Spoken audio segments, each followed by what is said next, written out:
Hello and welcome to another episode of the Tables, Ladders, and Chairs podcast. I'm your host, Eric, joined as always by my co host, T. T, how are you tonight? Doing all right. All right, ready to talk some wrestling? We got a little break for a couple, this was a week because I was on vacation. And what a week it was! Summer Slam week.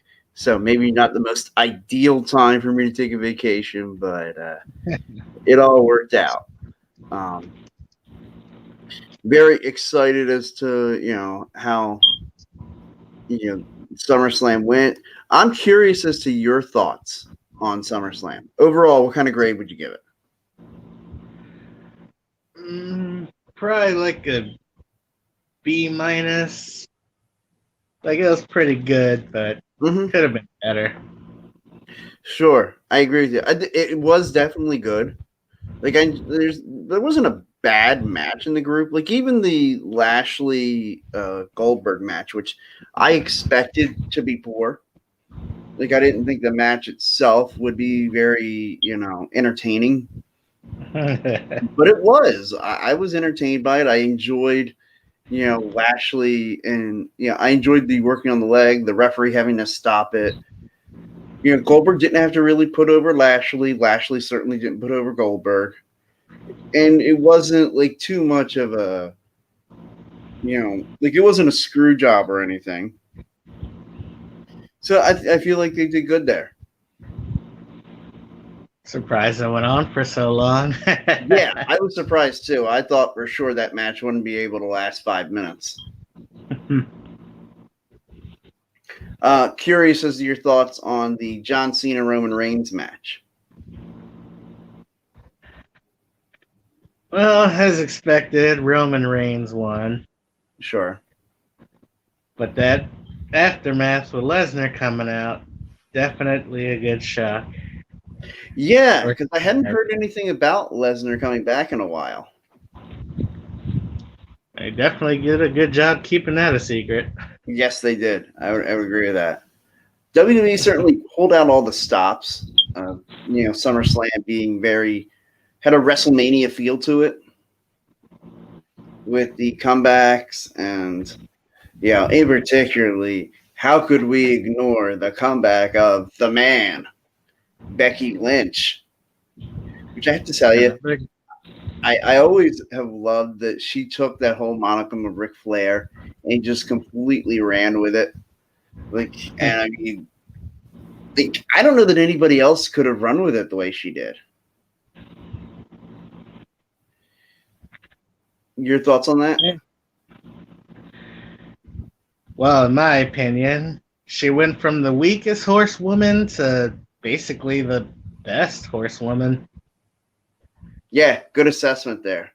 I would agree with that as well. Like, she definitely became my favorite horsewoman. Like, I mean, I've liked Charlotte. I know a lot of people probably think she's overbooked, and we're going to get to that with her winning her. It's got to be the 73rd Women's Championship. Maybe a slight exaggeration. I thought they could have run with Nikki Cross as the Raw Women's Champion a little longer. Maybe leaving some meat on the bone there for a future, for like a revisit. Or I'm sorry, Nikki ASH. I hope they're going to build up to some kind of rivalry there between Charlotte and Nikki ASH. So does that mean what's her name? Damn. Rhea Ripley? Thank you. Does that mean Rhea Ripley's out of the picture now? I'm not sure. I mean, Rhea wasn't involved in the decision. I think you could argue that Rhea should get the next Raw Women's Championship match. Although, if WWE is listening to their audience, which Lord knows they haven't, they would hear that the fans are grumbling for something different.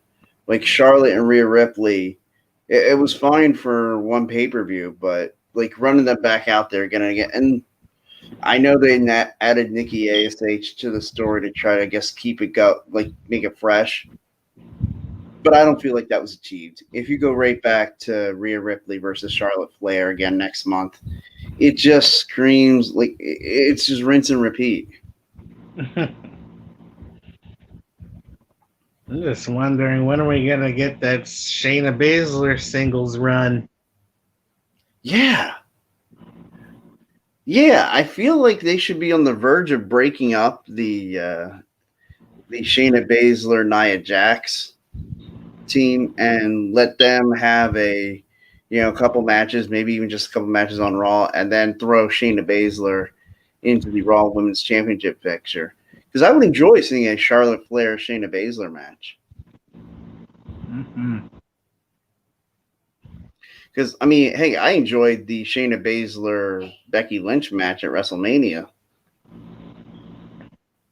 I know the crowd was really into it that night.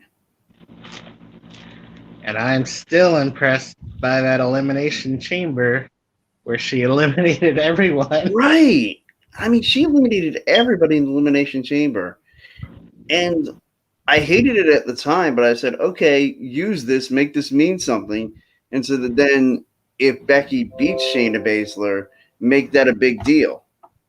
And instead, all it was Becky's last title defense before it being announced that she was pregnant. Which, I mean, congratulations. I was very excited when I heard Becky Lynch's music come on because I thought, great, we're going to get another Carmella versus Bianca Belair moment. And I thought, okay, obviously I thought the Sasha Banks thing, this was a curveball. Something must have happened. She must have had a family emergency or something and had to leave. And so now they're having to come up with something on the fly. And I thought, but oh man, Carmella again? They couldn't have done anything else. They couldn't have put Liv Morgan in this spot. And you would have heard the sigh I let out. Yeah. Yeah. I was really, really disappointed in that. Like at first. And then when the Becky Lynch music hit, I went bonkers. So obviously, a fan of Becky Lynch having her moment would have liked a longer match. Yeah, wish they didn't squash Bianca Belair. I gotta believe maybe we'll get a Bianca Belair Becky Lynch built match at some point. Like, because to me, I feel like you have to do that. Like. Well, from what I've heard, it's part of a Becky Lynch heel turn. Why? She's the hottest. Like, as soon as she walks in there, she's the hottest babyface they have on the roster. And I know you want to keep things fresh and all, but why wouldn't you ride her momentum right now? I'm just saying what I read. No, I know, but and that's why I want to have the discussion here with you about it. It just seems like Vince is just determined to say, "Oh wait, the fans love this. Now let me make them hate it." Well, the audience will cheer their heels. Yeah, heels. Doesn't matter what they do. Well, the audience decides who their favorites are. And the most classic example of this is, of course, WrestleMania, was it 18, when Hollywood Hogan was billed as the heel against The Rock.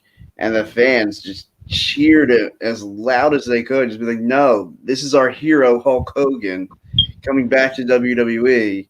We're cheering for him.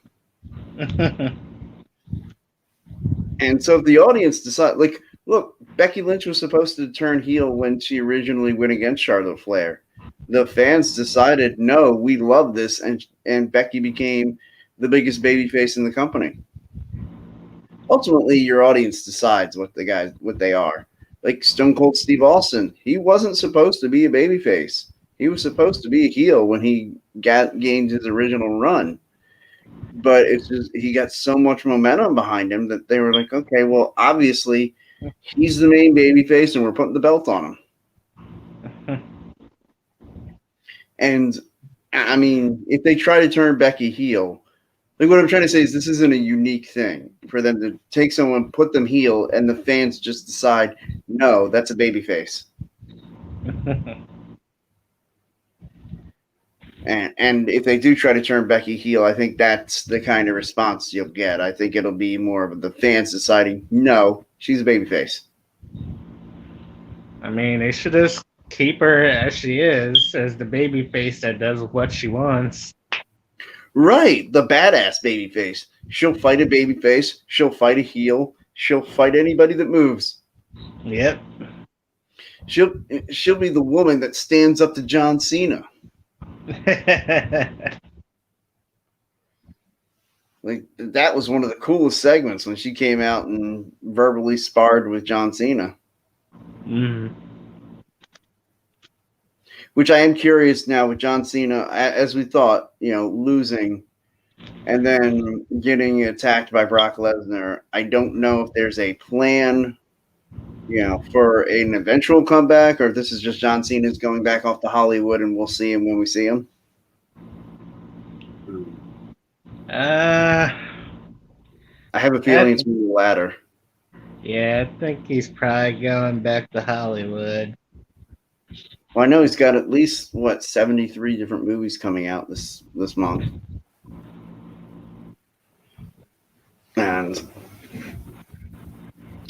so certainly I was very entertained by Summer Slam, and so right now what I'm going to do, this is what I'm calling my weekly plea to you, T. Have you watched AEW? Huh? Have you watched AEW? This is my weekly plea to get you to watch AEW. It's too much work. You do know what they just did, right? I know. So I obviously have to talk about it. Like anybody who watched the original episodes of this show with myself and Joe know that I am a huge CM Punk fan. Like there's a video out there, when he came back, someone captured a shot of a grown man probably around my age in tears seeing CM Punk come out. And look, I'll be the first to admit I cried when Shawn Michaels super kicked Ric Flair at WrestleMania 24. That when he mouthed, "I'm sorry, I love you," that was completely ad-lib there, or ad-lib. Like that was not the planned spot. It was just supposed to be Shawn hits him with Sweet Chin Music, and that's the end. And when he looks at him, "I'm sorry, I love you." I'm getting chills right now thinking about that. So I don't like to make fun of somebody for crying in a wrestling moment because look, emotion moves you. You do you, bro. And to me, it was cool. Like you could hear the audience and how nuts they went when his music played. And he came out and gave a great promo about how excited he was to come back. And that after 7.5 years, like how big a deal this was. And it was a big deal because I know there's a lot of people, myself included, who probably a year ago thought we're never going to see CM Punk again. Like when it didn't happen when he was working with WWE on the backstage as part of Fox, like I thought that was their best chance. Like he was going to be working with the product. And I know Seth Rollins even tried to tweet him several times trying to put together a match, seeing if that would get CM Punk back in the ring. And in fact, to the point where Seth got reprimanded, saying, "Don't tease matches that you can't deliver." And so I really didn't think we were going to see that moment again up until maybe a few weeks ago. And it's really cool. And I've talked about it with you before about, now Bryan Danielson also in AEW, which to me, right away, my head goes to CM Punk Bryan Danielson, put him in the ring. I want an Iron Man match with you, but can you just put them in the ring and just let them do their magic? Again, we can get to the Iron Man matches, the big blowouts of their rivalry, but I want to see CM Punk and Bryan Danielson in the ring again. I want to see CM Punk, Kenny Omega, CM Punk, Hangman Page. We're going to get to see CM Punk and Darby Allin at the All Out pay-per-view Labor Day weekend, September 5th, which, AEW, you don't have to pay me for this ad. You're welcome. But anyway, that's my plea to you. You will thoroughly enjoy it if you get yourself to sit down and watch AEW. I'll tell you, Friday night, it's on at 10 o'clock on TNT, Rampage. It's only an hour-long show. Start with that one as your appetizer. And if you enjoy that, then watch Dynamite Wednesday nights. It's just so much catching up to do. You just have to watch one episode. It's not really like I wouldn't expect you to go back and watch it from the beginning. Well, I guess I did give Impact a chance back in the day, and that was fun. I still watch Impact. Oh, we gonna start doing an Impact conversation on here? I could have a great time talking Impact. Christian Cage is their world champion. Won it on AEW television on their first ever episode of Rampage. Yeah, Christian Cage, a licensed AEW competitor, is currently the Impact Wrestling World Champion. The forbidden door is open in AEW. And they've had IWGP United States title matches with Jon Moxley defending against Lance Archer. Lance Archer now is the New Japan Pro Wrestling IWGP United States champion. Lance Archer. But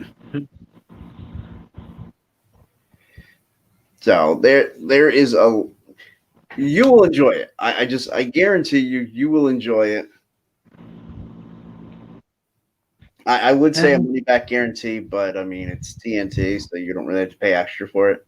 So yeah, you know what? Yeah, money back guarantee. Anything you spend on watching AEW Dynamite, if you don't enjoy it, I will pay you back.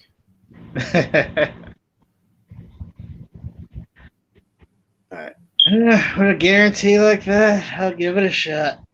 All right, guys. I think I broke them. So next week, T and I will be talking almost exclusively AEW. But before we do get going tonight, I want to get. I guess we've only been going at only 20 minutes or so. Wow, we can spend as much time as we want. This is our show. Any match? Well, yeah, I guess anything from this past week that really stood out to you. It doesn't have to be SummerSlam related. It can be Monday Night Raw or NXT that you stood out as something you really enjoyed.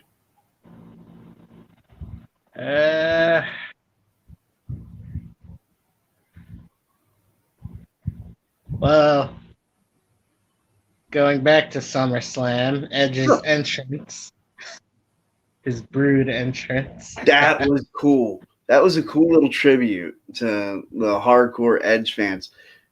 Because Edge debuted as a member of the Brood. Seth Rollins debuted as a member of the Shield. I mean, it really is uncanny, how many similarities those two have.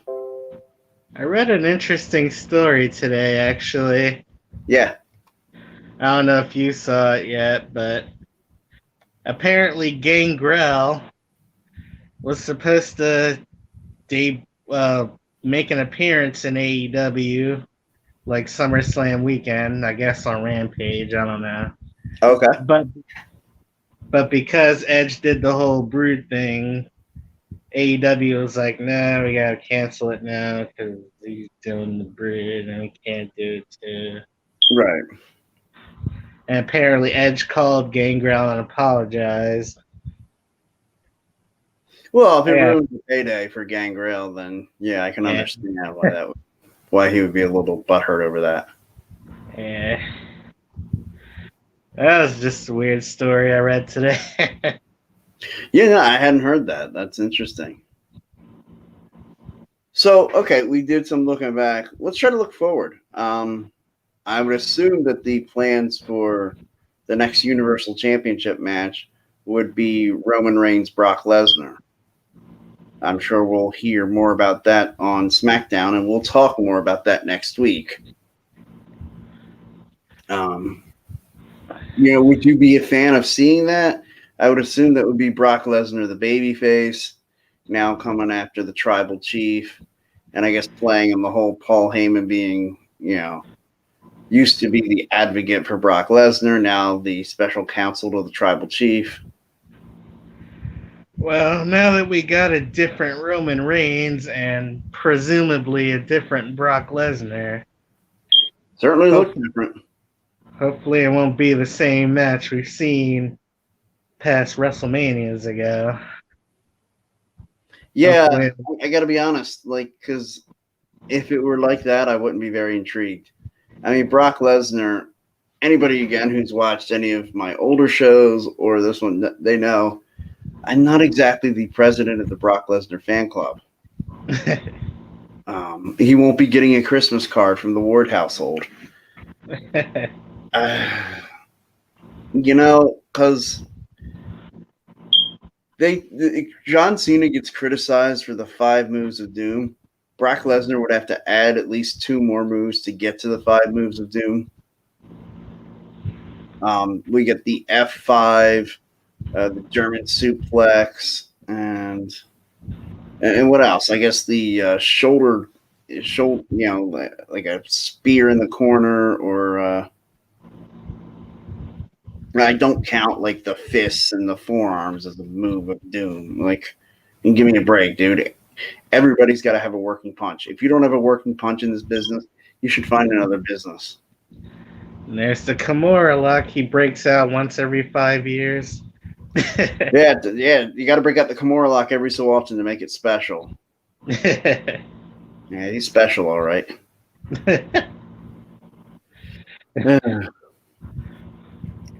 Yeah, I mean, look, it'd be one thing if Brock really took his craft seriously the way he did when he first came to the WWE in 2002, but he doesn't. And he just looks as if there's another payday, and I don't know if this is going to be any different. And if it is, good on you. I'll be happy to be wrong about it. But I'm going to have to see more from him this time. Like, I'm going to expect more moves than just the 4 moves of doom from Brock Lesnar. Like, can we get a front suplex? Can we, gosh, I don't know, like, put on a sleeper or something? Does anybody even do the sleepers anymore? Because now, like, sleepers, if you wrap the legs around them, the sleeper is now a finisher. Yeah, it's more for the smaller people now. Yeah. Well, you got to do something. Maybe like the whole twisting on the neck, or heels have to have a what do they call those? A relax hold, where you grab a hold when let everybody catch their breath, let the fans kind of catch their breath from what they've already seen, so you can build up to a nice finish. Like Yokozuna used to have the nerve lock. A lot of guys use the sleeper or chin lock. I wish someone would do the Dragon Sleeper. I love the old Dragon Sleeper. That was my signature in the games for a long ass time. Yeah, no, the Dragon Sleeper was freaking phenomenal. I wish somebody would pull it out. I like it better than the chokehold that Roman does, the front face lock. Guillotine. Yeah, the guillotine move. I mean, it's a nice move, but I would love to just see someone grab him from behind and just pull him up in the Dragon Sleeper. The first time I saw Sting do the Scorpion Death Drop, I thought he was grabbing him for the Dragon Sleeper because of the way he puts him in there, but then he drops him back in the death drop. Which another reason to watch AEW. Sting's in AEW, and they've actually wrestled on TV, not just in a cinematic match. You know, we haven't seen one of those in a while. Well, they only put them on those pay-per-views because they couldn't have an audience there, and so they had to do something different. They didn't want to have every match be in boring silence. Although I think you're right. If you if well done, if timed out right, you could do an occasional cinematic match, much like the absolute deletion match, or the Great War from Impact Wrestling, Or even that weird, what was it? the That Firefly. bar brawl with Sheamus and Hardy. Oh yeah, the bar match. Yeah, the bar fight. That was actually really well done. I enjoyed that. But they could have used that ending to create a new gimmick for Hardy. Not gimmick. I thought they were gonna bring out Willow by doing that. Wasted potential. I know. Well, that seems to be the WWE's thing, man. Yeah, I don't know what it is. Like all of a sudden, it's like, hey, we just want to give you all this excitement and then completely waste it. Yeah. They're really good with build-ups, but A lot of times their delivery sucks. Yeah. So if you had to look at it right now, I mean, what would be your next direction? Now like we said, we know the Universal title, the WWE Championship, looking like, if you watch Monday Night Raw, that Bobby Lashley and Damian Priest, they look to be on a collision course, which I would be entertained by that. Yeah, I guess they'll do something to get your minds off of Big E with his contract, and then spring that when we least expect it. Hopefully. Yeah, whether it'll be on Bobby Lashley or Roman Reigns. Hey, Roman Reigns, Brock Lesnar destroy each other, say like Extreme Rules or something, and at the end, Roman's still champ, and out comes Big E, cashing in on Roman, and Big E becomes Universal Champion. That could be something. I mean, and you could do that anytime you have a great championship match. It could just that's the beauty about the Money in the Bank, is every time you have a big matchup, I can sort of formulate in my head, hey, this would be a great time for a Money in the Bank cash-in. I'm surprised we haven't seen one at a Hell in a Cell pay-per-view yet, or a TLC pay-per-view. I want them to do something different. Mm-hmm. Have them maybe cash in on the NXT title, like how Charlotte Flair won the Royal Rumble and went after the NXT champion. Do something like that. Just That so would be cool, and I wonder if you did that, then all of a sudden, when you do the next Money in the Bank ladder match, you include NXT superstars in the Money in the Bank ladder match. Exactly, because they're supposed to be the third brand. Yeah, I mean, a lot of people don't view it as developmental anymore. And when you have your own network television show that's 2 hours in prime time, in direct competition with your direct competition, like, that's not a developmental thing to do. That's not what you do if you don't trust those guys to go out there and put on an A+ show. So I think you're right. I would love to see that. And the shock factor of seeing, like, if Big E were to run it. Big E was the he was the second NXT champion.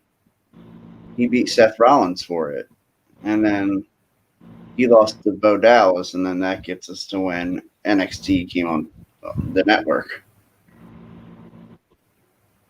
So yeah, I agree with you. I think it would be really cool if Big E cashed in Money in the Bank on the NXT champion. Like if he cashed in on Samoa Joe, that would be fantastic. Boy, would Joe be pissed. Yeah, Joe is gonna kill you. And then they could build a nice storyline: Samoa Joe versus Big E for the NXT Championship, and you could even put it on a WWE pay per view. Samoa Joe versus Big E for the NXT Championship. Yes. Yeah, I would very much enjoy that. Although I've often wondered, I mean, it just says they can cash in on the champion of their choice. Like, if Riddle had won Money in the Bank, could he have then said, with that, like, could he have theoretically gotten Randy Orton to come out with him and they cash in on the tag team champions, AJ and Omos? Well, this says any championship. Right. Like, could he cash in on, could he have cashed in on Sheamus and won the U.S. title back before Sheamus lost to Damian Priest? Or, you know, like, could Big E right now show up on Monday Night Raw with the rest of New Day and cash in Money in the Bank and take the tag team titles from RK Bro? Which, by the way, got to give us credit. We called that RK Bro staying together, going and winning the Raw tag team titles. And now we wait for the RKO to end it all. Oh, yeah. Well, the whole point of this tag team is to put Riddle on Randy Orton's level and make it to where then you can have it believable that Randy Orton and Riddle could have a rivalry. Because the way I see it, if they drop the titles, sometime say early January, and then they're both in the Rumble match. Like I told you, I thought that have Orton early in the match, maybe not one or two, but like three or four. Randy Orton comes out, and then like somewhere in the teens, you have Riddle come out and say Orton's fighting somebody in the corner. Riddle looks like he's trying to come over to help Orton, but he accidentally maybe eliminates both guys, and so it's like that starts the dissension with Riddle and Orton, even though it's supposed to be every man for himself. And it can kind of lead into that whole, like, they don't have the tag titles anymore. Riddle eliminates Orton, and then it's like, maybe the next night on Raw, they're trying to go for the tag titles again. They don't win it, and Orton freaks out, RKO on Riddle, and that sets up Orton Riddle for WrestleMania.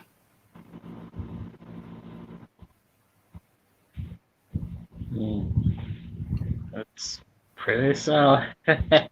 Or what could be even better is not only does the RKO Riddle after they fail to win the tag titles, then he punts Riddle, and so Riddle's out of action. Orton goes into the Elimination Chamber to try to win the championship. Looks like he's got the title secure. Out comes Riddle to cost Randy Orton the championship, and that sets up. It's got to be Orton and Riddle one-on-one at WrestleMania. I feel like WWE, anytime you want to call me, keep me away from my current occupation and put me in the creative job. I'm your guy. I just gave you 6 months worth of television right there with RK Bro. Like you can spend the next 3 months just having fun with them together. Which your thoughts right now on if in case you didn't see Miz and Morrison breaking up? I guess it's something fresh and new direction to go.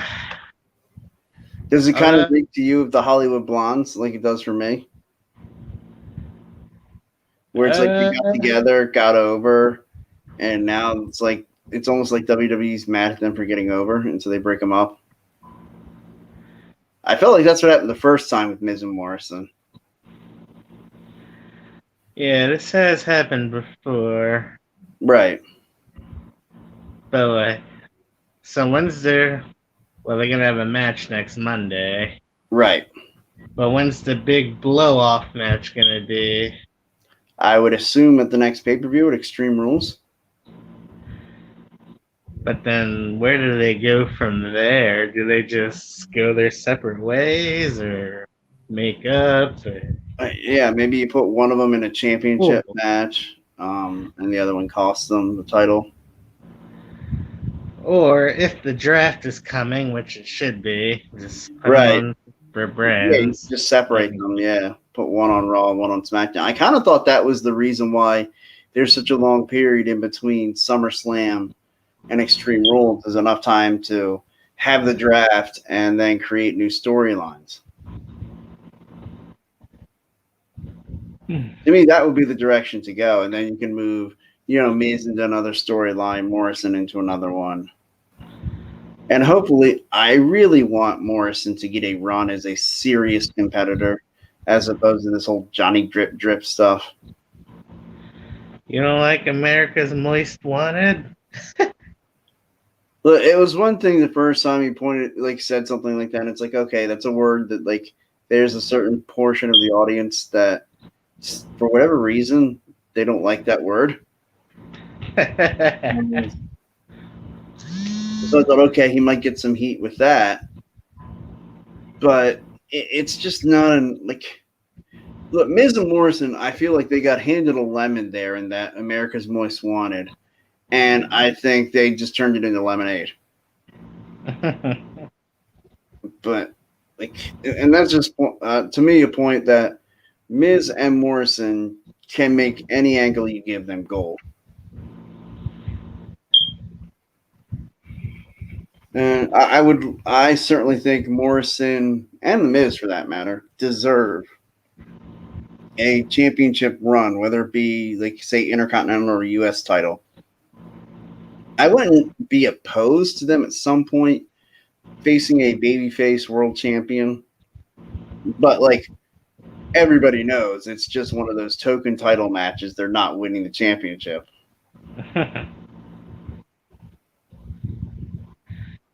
But that's for down the road. Right now, I think best thing, let them have their match on Monday, maybe a blowout at the next pay-per-view, and then, like you said, the draft to kind of move them along.